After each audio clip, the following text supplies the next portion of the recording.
37년 전 그날의 발굴은 대역사였다. 황남대총의 거대한 봉토를 깎아내고 기나긴 시간의 어둠을 걷어냈을 때 황금의 지하왕국이 드러났다. 화려한 장식의 금관은 황금 유물의 압권이었다. 황남대총 금관을 비롯해 그동안 발굴된 신라 금관은 5점. 그것은 풀리지 않는 수수께끼였다. 한반도에서도 오직 신라 땅에서만, 신라 땅에서도 대릉원의 거대한 무덤에서만 발견되는 것이 금관이었다. 더구나 금관은 특정한 시기에 출현했다가 어느 시점 호련히 사라졌다.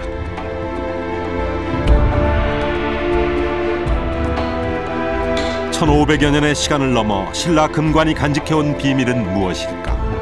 왜 갑자기 사라진 걸까?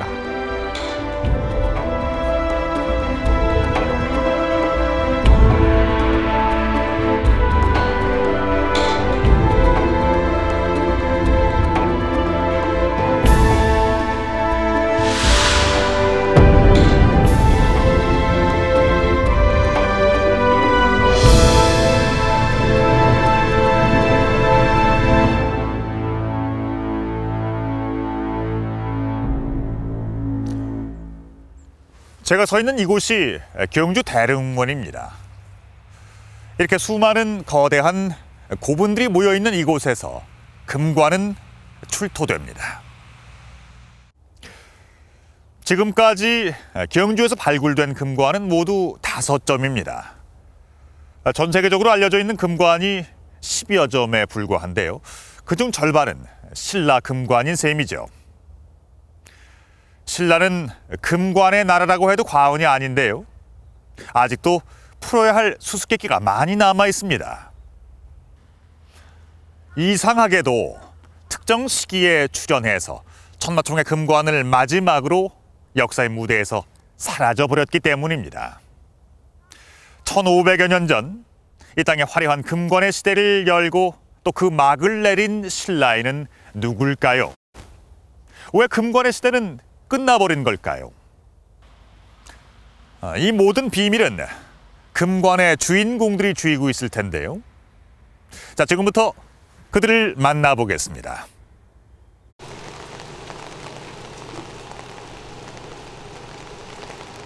금관 시대의 마지막을 장식한 인물, 천마총 주인에 대한 단서부터 찾아보기로 했다.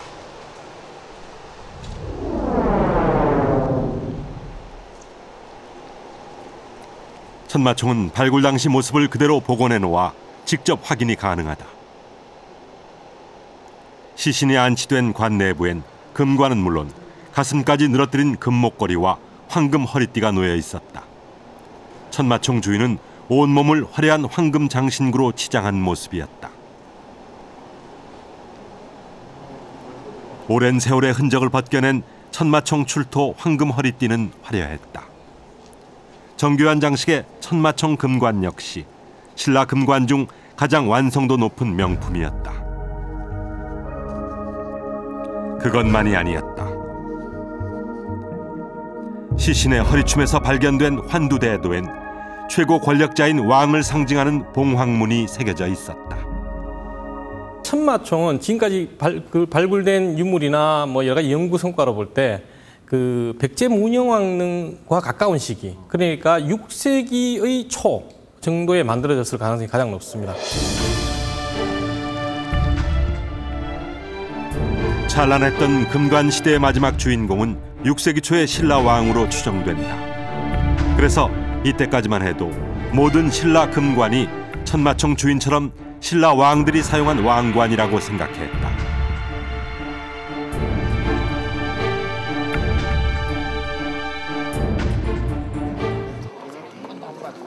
그런데 연이어 발굴된 황남대총 유물이 우리의 상식을 뒤흔들어 놓았다. 쉽게 허물어져 버립니다. 그리고 그 위에 있는 돌들이 전부 내려와서 이렇게 덮어가지고. 지난 9월 막을 올린 국립중앙박물관의 황남대총 특별전에 선보인 유물은 1268점. 눈부시게 화려한 금동 신발부터 아름다운 황금들에게 장식에 이르기까지 황금 문화의 정수를 보여주는 유물이었다. 전시실의 낮은 조명 아래서 황남대총 금관은 빛을 발했다.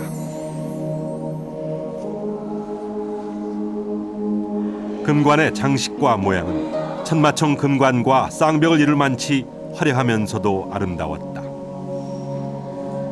푸른 빛의 고분 옥과 열매 모양의 금장식을 매달아 화려함을 더한 것도 천마총 금관과 똑같다.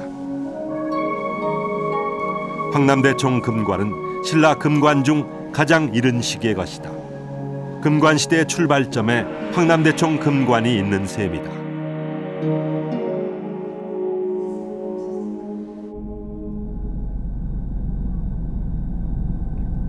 대릉원에서 가장 크고 기이한 모양의 황남대총은 두 개의 무덤을 이어 만든 쌍분이었다.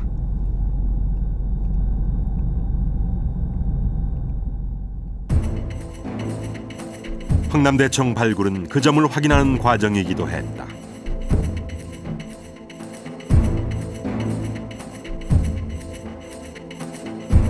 발굴은 북분에서부터 시작됐고 화려하기 그지없는 금관은 이곳에서 발견됐다.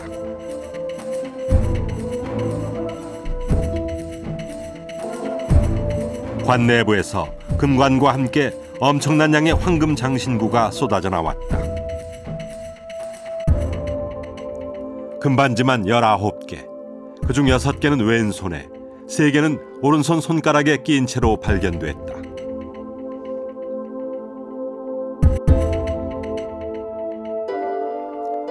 호화로운 장신구들로 미루어 볼 때 황남대총 북분의 주인은 여성일 가능성이 컸다. 부장품 수장부에서 발견된 장식품에 결정적인 단서가 들어있었다.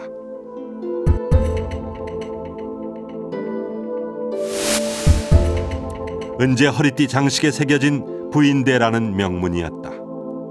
그 허리띠에 부인대라고 하는 명문이 적혀 있습니다. 부인의 허리띠. 당시에 왕족이나 귀족들의 여성을 높여서 부인이라고 불렀고요. 왕비의 경우는 대부인 이렇게 불렀던 사례가 있는데, 그런 사례를 통해서 본다면 황남대총 북분의 여주인공은 왕비 여성일 가능성이 높다. 그런데 여왕은 아닌 아마도 왕비일 가능성이 높다고 생각합니다. 놀랍게도 황남대총 남분의 주인은 왕비였고 북분에 이어져 있는 남분은 신라 왕의 무덤이었다.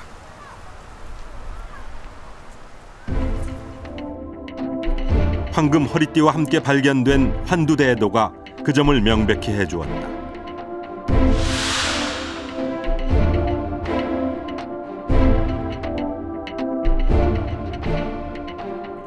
치아와 인골의 일부가 출토돼 신라 왕의 나이도 추정이 가능했다.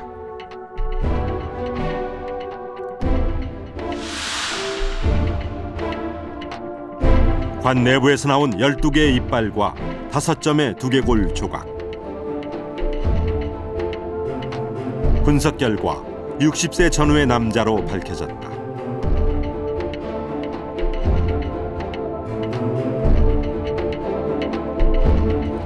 (60대의) 신라 왕은 금동관을 쓰고 있었고 북분의 왕비보다 30년 정도 앞선 시기에 사망한 것으로 추정된다. 금관을 쓴 황남대총 북분의 왕비와 금동관을 쓴 남분의 신라왕. 이들 부부는 남분의 왕이 세상을 뜬 뒤 본격적인 금관 시대가 열렸다는 걸 보여준다. 출발부터 신라 금관은 왕만 사용한 것이 아니었다.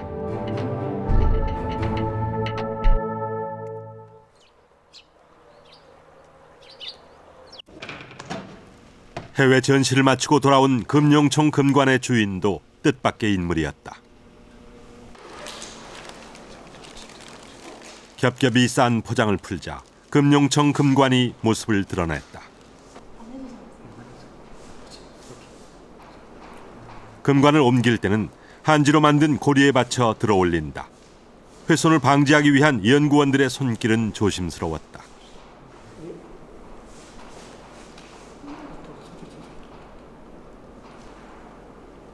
드리개의 장식은 별도의 상자에 보관하고 있다가 전시할 때만 금관에 달았다.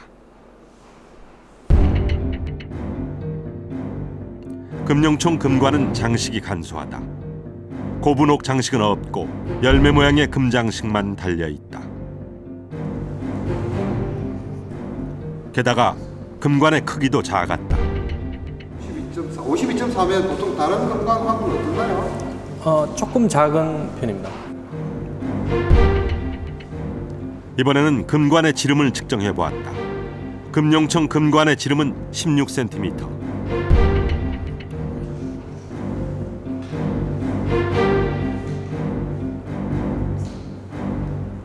황남대총 북분 금관보다는 1cm가 적고요. 천마총보다는 3cm가 적은. 다른 유물도 마찬가지였다. 환두대도와 함께 출토된 황금 허리띠의 길이는 71cm에 불과하다.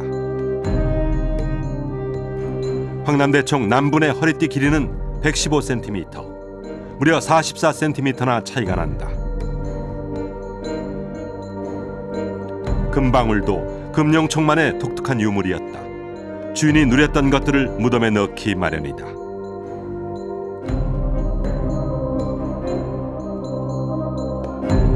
출토 유물에 비추어 볼 때 금룡총 주인은 15세 전후의 나이에 접어든 신라의 왕자로 추정된다. 금룡총에서 발견된 모든 장신구의 크기가 기본적으로 작다. 이것은 그 착용자 자체가 그 나이가 어린 것이 아닌가 이렇게 추정할 수 있습니다.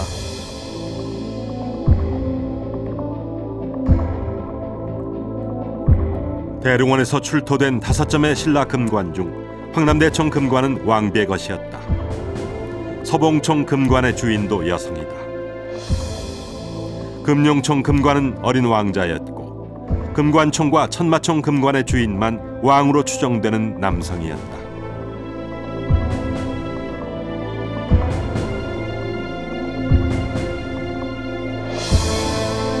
신라 금관은 왕만 쓴 것이 아니라 왕과 가까운 왕족들도 금관을 썼던 것이다. 그렇다면 금관의 시대를 열었던 이들 신라 왕족은 과연 누굴까?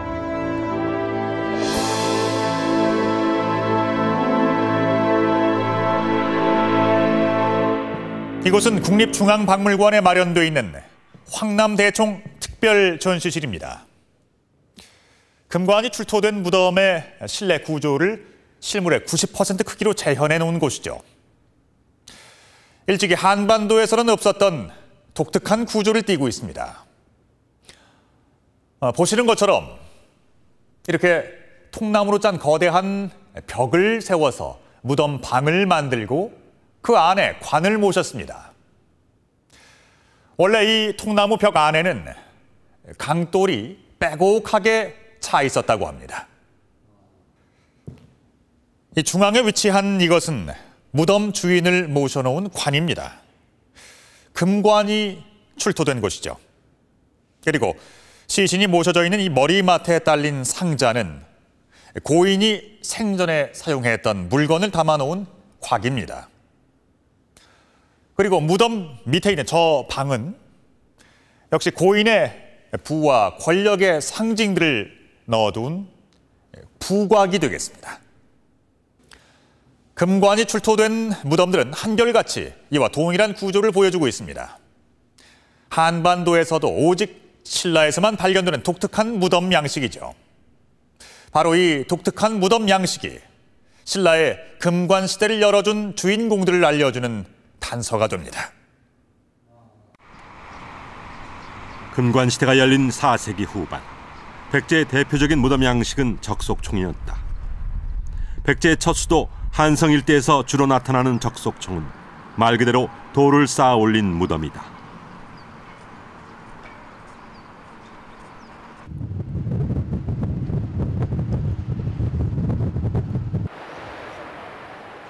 중국의 지반 일대에 널리 분포되어 있는 고구려 무덤들.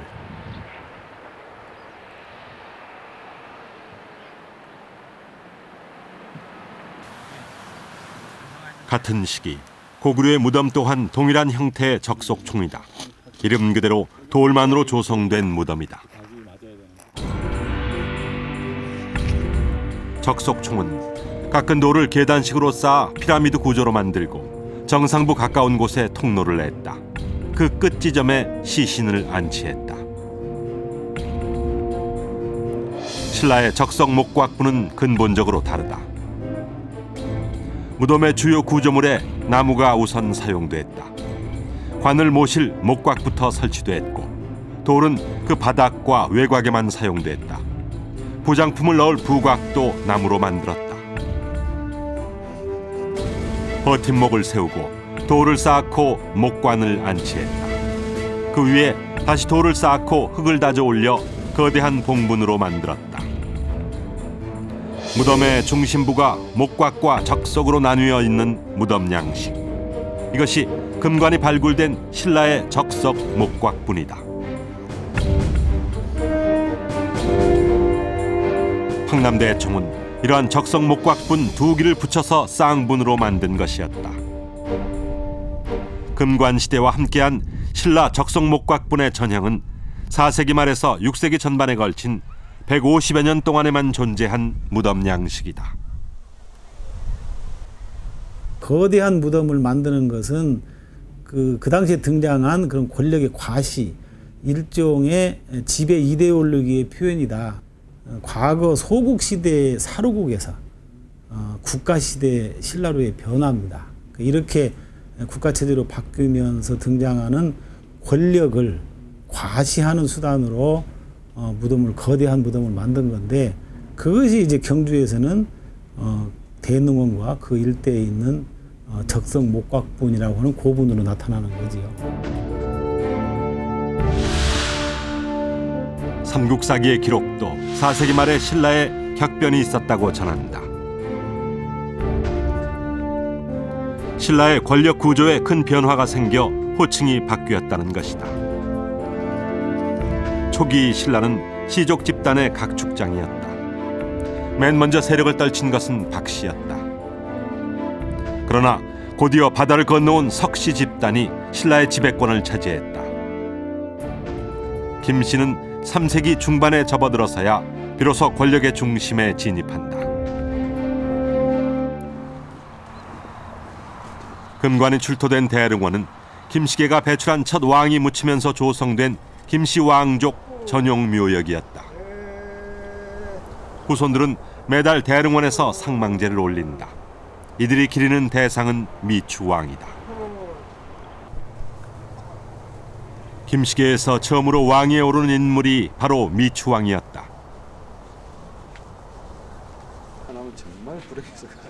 그러나 미추왕 이후 왕권은 석씨에게로 넘어갔다.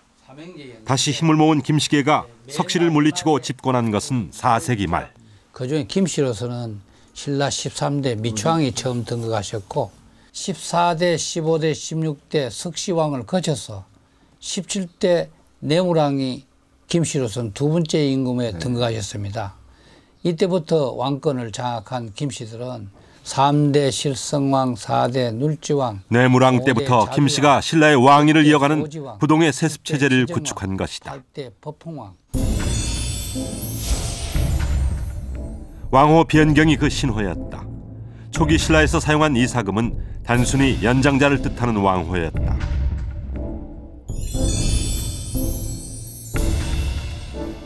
내무왕이 이사금이란 왕호를 폐지하고 선택한 왕호는 마립간이었다. 마립간은 최고의 칸, 우두머리 그런 뜻이, 그 통치자, 모두를 아우를 수 있는 통치자라고 하는 개념이 더 강합니다. 그래서 이사금에서 마립간으로 바뀌었다는 것은 절대적 권위를 가지고 있는 통치자가 나타났다. 왕위 쟁탈전에서 최후의 승자가 된 내무왕은 굳건한 김씨 왕족의 통치 시대를 열어갔다. 삶에서 죽음에 이르기까지 마립간 시대의 김씨 왕족은 이전의 집권 세력들과는 달랐다. 무덤에 넣는 부장품도 살아생전 누렸던 황금 제품으로 가득 채웠다. 황금은 마립간 시대의 상징이 됐고 김씨 왕족은 그 심벌로 신라를 황금의 나라로 만들었다.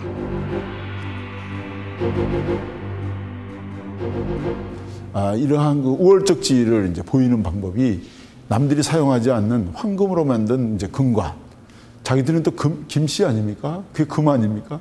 그러니까 이런 걸 통해서 자기들이 다른 그 왕실과는 다른 박씨나 김씨와 석씨와는 다른 김씨 황족만의 어떤 그 우월적 지위 이런 것들을 귀족들이나 관료들에게 과시함으로써 이제 초월적 왕권 이런 것들을 이제 보이는 것이죠.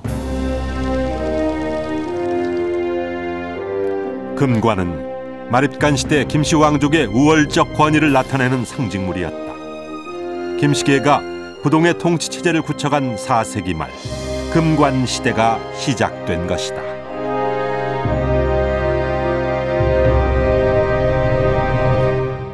황금빛 찬란한 금관은 그 자체만으로도 신비로운 분위기를 만들어냅니다.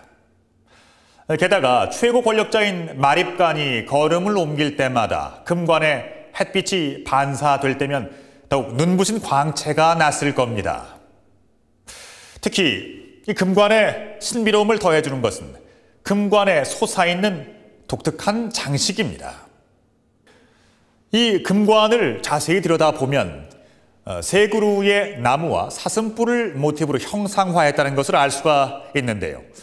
신라의 모든 금관은 이 천마총의 금관과 같이 독특한 장식이 솟아 있습니다. 지금 보시는 것처럼 신라 금관을 펼쳐놓게 되면 사슴뿔과 나뭇가지의 형상을 한눈에 알아볼 수가 있는데요. 이렇듯 장식은 신라 금관만이 갖고 있는 독특한 형식을 이루고 있는 것입니다.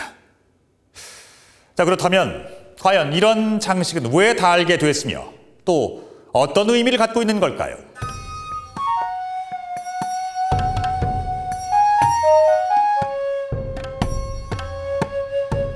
그것은 유라시아 초원의 길로 이어지는 뜻밖의 세계와 맞닿아 있었다.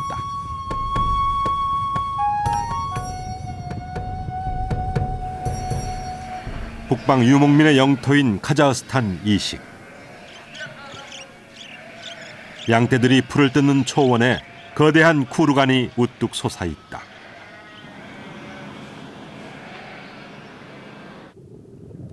북방 유목민의 전형적인 무덤인 쿠르간은 대릉원의 거대한 무덤과 닮았다. 지난 69년 이곳의 쿠르간에서 놀라운 유물이 발굴됐다.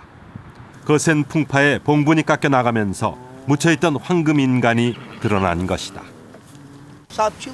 А мы в это время, когда там футбол играли, прибежали, смотрим, здесь лежит человек, золотой человек, шлем лежит, этот полностью сапожки золотые, все. Там кувшин лежит, это все там лежит.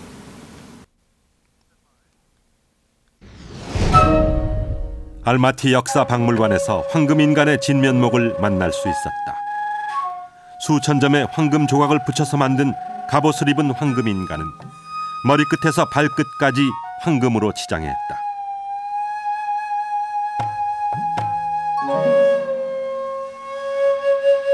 그런데 황금인간의 허리띠에 조각된 문양에 사슴이 들어있었다.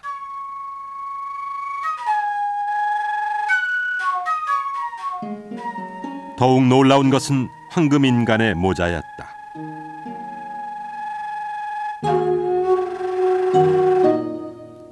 갖가지 형상의 황금 장식으로 치장한 곡갈형 모자에도 사슴 장식이 붙어 있었고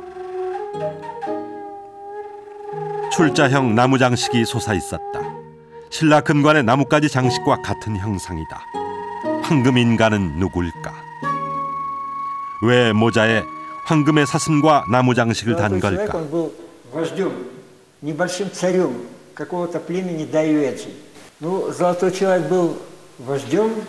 и жрецом одновременно. То есть он был царь и главный священник. Корона царя и весь костюм, он символизировал власть над обществом и над миром. 황금인간은 아드키먼 기원전 북방의 초원지대를 누비고 다닌 대월지족의 왕이었다. 그런데 발굴 사진을 보면 그의 무덤이 대릉원의 김씨 왕족의 무덤 양식인 적석 목곽분임을 알 수 있다. 황금인간의 무덤과 모자 장식이 김씨 왕족의 상징과 일치하는 것은 그저 우연일까?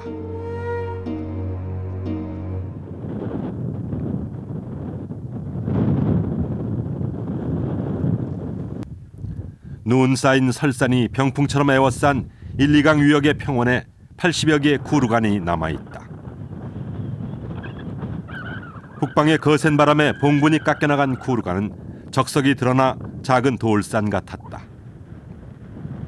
도굴이 되어 내부가 드러난 구루간도 있었다. 내부는 황남 대총처럼 돌벽을 쌓아 만든 구조다.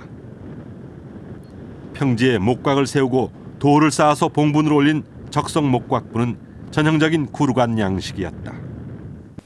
Эти курганы, они происходят, обряд погребения под курганами происходит из степной зоны Евразии, и горной, то есть отсюда, поскольку здесь они с эпохи бронзы такой обряд существовал.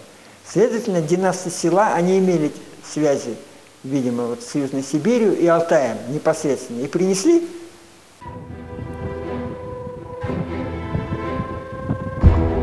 초원지대를 지배한 북방 유목민은 수없이 바뀌었다. 훈족이 지나갔고 투르크족이 지나갔으며 선비족과 몽고족이 지나갔다. 하지만 시대에 따라 사람은 바뀌었어도 변하지 않는 것은 적석 목곽분의 구루간과 황금이었다.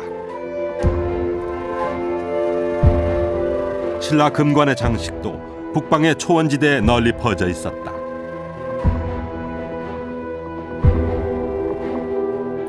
인골과 함께 발굴된 틸리테페 금관이다. 신라보다 앞선 시기에 나무 장식을 쌓아 올린 금관이 북방의 초원지대에 존재한 것이다.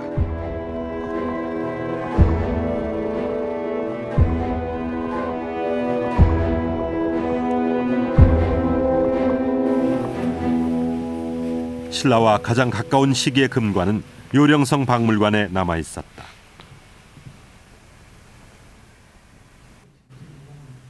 선비족의 보요관이다.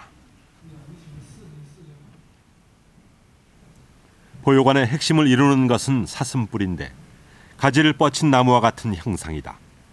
사슴뿔과 나무 장식을 하나로 합친 것이다. 선비족이 흉노족을 흡수하고 중국 대륙으로 진출한 것은 4세기. 선비족과 함께 사슴 숭배 문화도 들어왔다. 북방에서 유목 생활을 한 선비족에게 사슴은 식량원이자 숭배의 대상이었던 것이다. 但是呢，虽然是这个用陆文的有很多，包括中原汉族也在用，可是呢，我们通过考古发现的各种各样的遗物比较，鲜卑的这种用陆文是最突出的，而且它专门有一种排式，就三陆文的这种排式，这种排式是在其他各个游牧民族里都看不到的，所以陆对鲜卑族有一种特别的意义。 신라 금관의 사슴뿔과 나뭇가지 장식, 그것은 북방의 샤먼과 연결되어 있었다.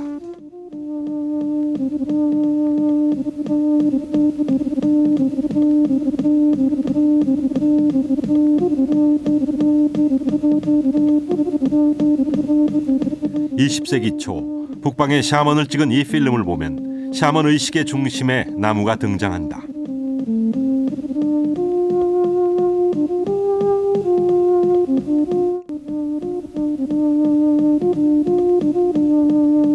그들에게 나무는 성스러운 상징이었다. 샤먼의 영혼은 나무를 타고 올라가 하늘의 신에게도 도달한다고 믿었다. 수직으로 자라는 나무의 속성 때문에 하늘로 통하는 길로 인식한 것이다. Потому что вот у кочевников, опять-таки, шаман, он являлся посредником между Богом и людьми. Поэтому между предками, духов предков и людьми шаман являлся как посредником. А он вот эту связь проводил через дерево. То есть вот верхняя часть земли и нижняя часть земли, то есть это тоже считалось... 샤먼이 의식을 주재할 때 나무만큼이나 중요한 것이 또 있다.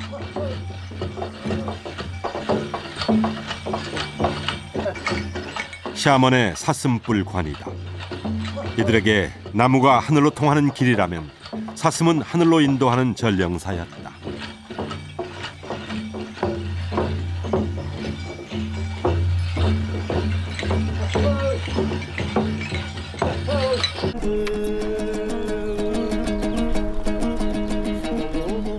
북방 초원지대에 널리 퍼져 있는 샤먼의 세계는 그들이 가장 왕성하게 활동한 고대 세계관을 반영한다. 고대 사회에서 샤먼은 하늘과 교신하는 절대적인 존재였고 사슴뿔과 나무는 그들의 종교적 권능의 상징이었다.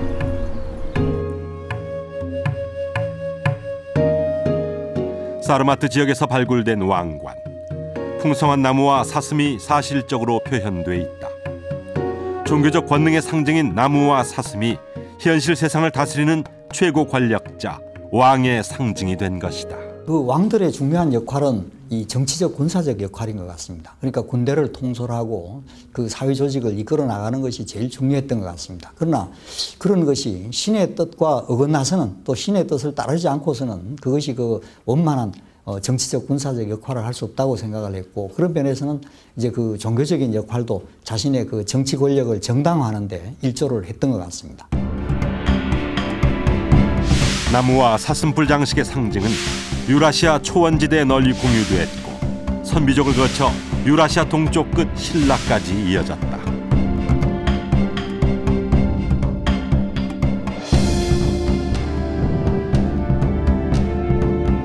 사람이 오고 가는 길을 따라 문화는 흘렀고 마립간 시대 김씨 왕족의 등장과 함께 북방 유목민의 세계관도 함께 들어왔다.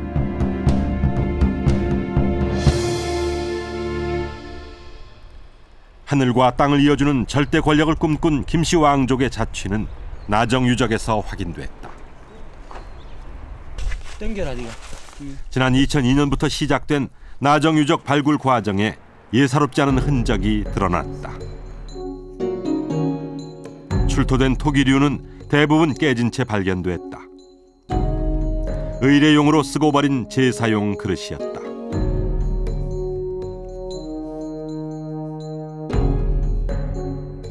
깨진 제기들이 발견된 곳은 거대한 규모의 건물이 있던 자리였다.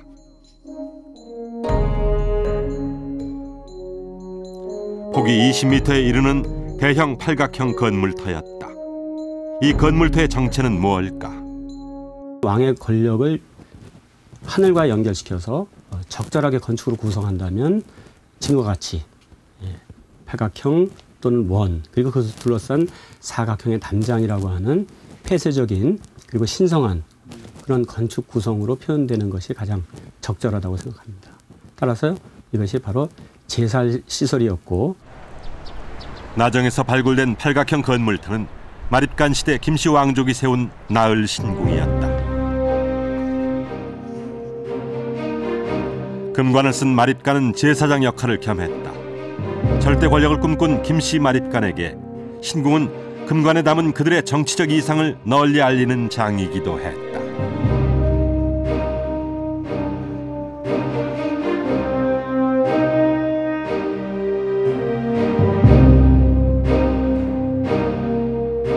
천신에 대한 제사를 지내는 신궁을 제사 지냄으로써 자기가 하늘로부터 왕권을 신탁받았다는 이런 거를 이제 과시하고, 그러면서 박석김을 다 아우르는 그야말로 신라의 마립간. 이제 그러면서 사실은 왕으로 넘어가잖아요. 거기에 이제 이 신궁이 정치적 통일, 사상적 통일의 이데올로그로서 활용을 하는데 목적이 있었다고 할 수가 있습니다.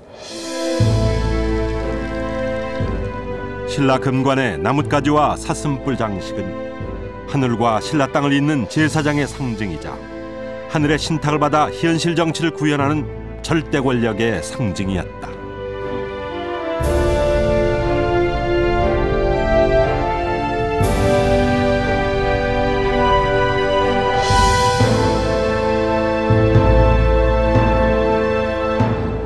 이곳은 신라 왕궁이 자리했던 반월성터입니다. 김씨 왕족들이 반월성의 왕좌에 오른 마립간 시대, 한반도에서 가장 뒤처졌던 신라는 눈부신 성장을 일궈냅니다. 한강 진출의 교두보를 마련한 것도 바로 이 시기였죠. 금관은 김씨 왕족과 그 운명을 함께 했다 해도 과언이 아닌데요. 그런데 왜 금관은 역사의 무대에서 사라지게 된 걸까요? 금관의 시대가 막을 내리게 된 그 이유를 지금부터 추적해 봅니다.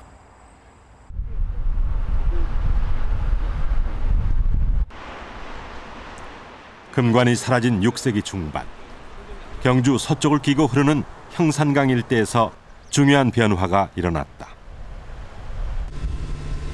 대릉원의 김씨 왕족 무덤이 평지를 떠나 형산강 너머의 산으로 올라간 것이다.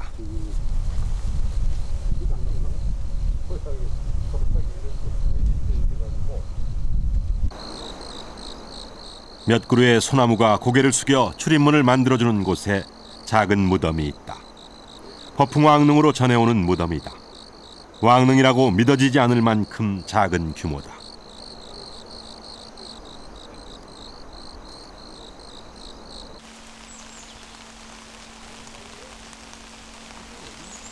산으로 올라간 김씨 왕족의 무덤은 규모뿐만 아니라 내부 구조도 달라졌다.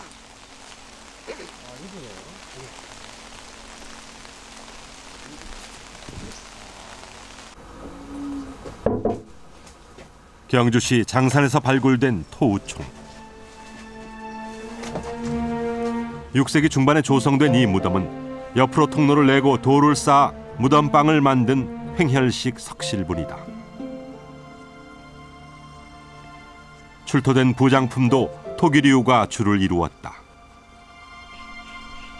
대릉원의 무덤이 평지를 버리고 산으로 올라오면서 화려한 황금 유물도 사라졌고 금관도 자취를 감춘 것이다.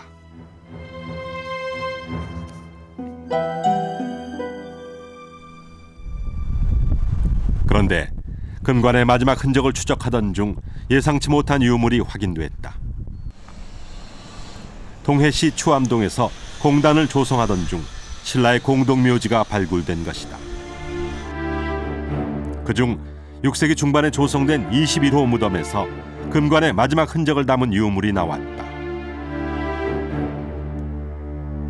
무친이의 머리맡에서 발견된 것은 세월의 녹이 쓸어 청동색으로 변한 동관이었다. 동관의 장식은 간단하다. 관태에 나뭇가지 형상을 올린 것이 장식의 전부였다. 하늘의 신과 연결하는 통로의 상징인 금관의 나뭇가지 장식만 가져온 것 같았다.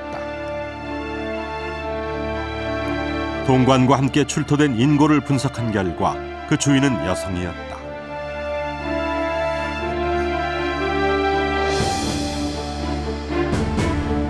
청동 장신구에도 나무 한 그루가 조각되어 있는 것으로 미루어 볼 때 동관의 여주인은 무속인으로 추정된다. 동관의 주인공은 여성이지만은 그 당시에 삼척 외곽에 다시 말하면 부평 지역에서 그 종교적인 의식을 담당했던 여성으로 저희들이 추정하고 있습니다.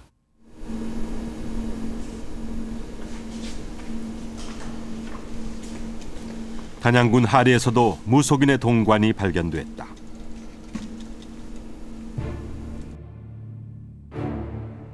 관태에 솟아있는 나무 형상의 장식이나 모양이 추암동 동관과 똑같다. 금관이 사라진 6세기 중반, 하늘과 땅을 이어주는 매개인 금관의 나뭇가지 장식이 무속인의 동관으로 옮겨간 것이다. 동관을 쓴 전문 무속인의 등장은 왕이 제사장을 겸하던 재정일치 시대에서 벗어나 이미 새로운 시대로 진입했다는 뜻이었다.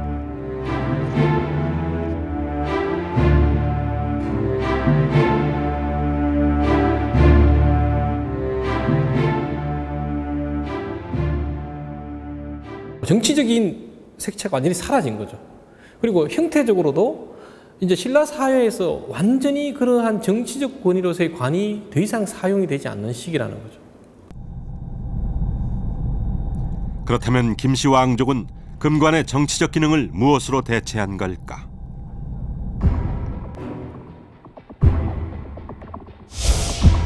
덕업일신 망나사방. 새로운 신라는 이 8글자에 담겨 있었다. 신라는 덕업을 쌓아 사방을 망라하겠다는 지증마릿간의 꿈을 담아 통일한 국호였다. 새로운 신라의 시작과 함께 금관의 정치적 권위를 대체한 것은 울진 봉평비에 남아 있습니다. 울진 봉평비는 지증왕의 아들인 법흥왕 때 세운 비문인데 법률 용어가 등장한다. 전, 시, 왕, 대, 교, 법, 노, 인, 법.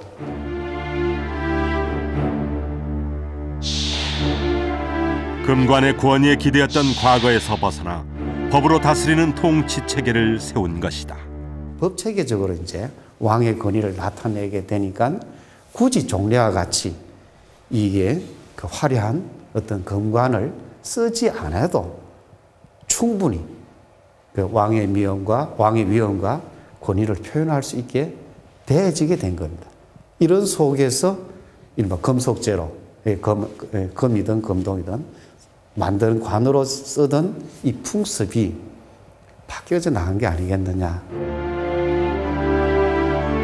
법흥왕이 법과 제도로 움직이는 체제를 구축하면서 신라 사회는 급속도로 달라졌다.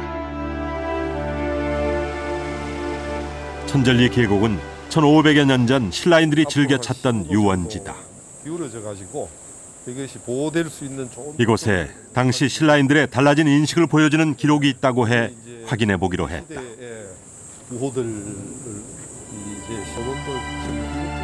계곡에 위치한 거대한 바위벽, 세로 2m, 가로 8m 크기의 암벽은 선사시대에 새긴 다양한 무늬와 암각화로 가득하다.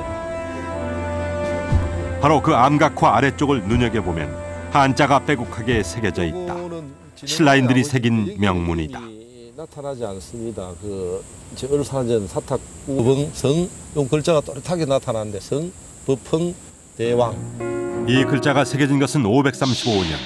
당시 신라 사회에서 법흥왕은 단순한 왕이 아니라 대왕으로 통한 것이다.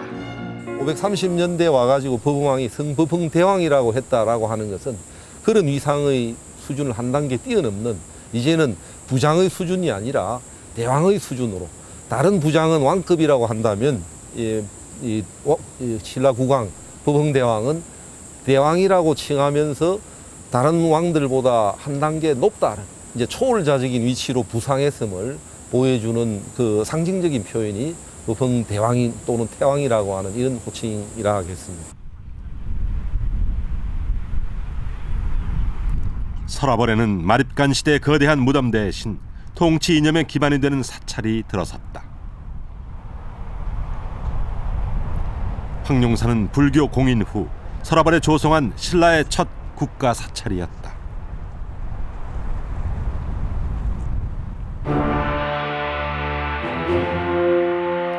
금관이 사라진 뒤 신라의 황금 문화는 절과 탑으로 옮겨왔다.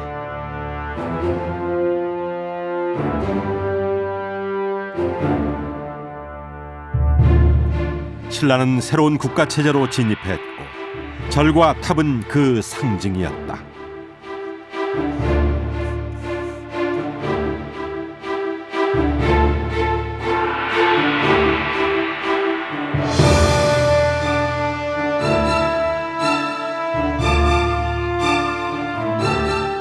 금관이 상징하는 북방 유목적인 요소를 탈각시키고 율과 령, 그리고 불교, 유교 등 종교적 장치로서 왕의 권위를 상징하는 뭔가 새로운 사회가 열렸다. 그런 사회의 시작이 바로 금관의 소멸이 아닌가 이렇게 생각되고 있습니다.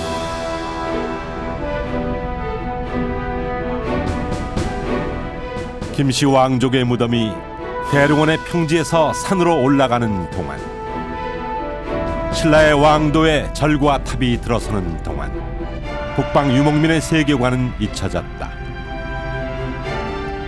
그와 함께 금관도 사라졌다. 가장 강성한 국력을 자랑했던 동일 신라 때도 금관은 다시 나타나지 않았다.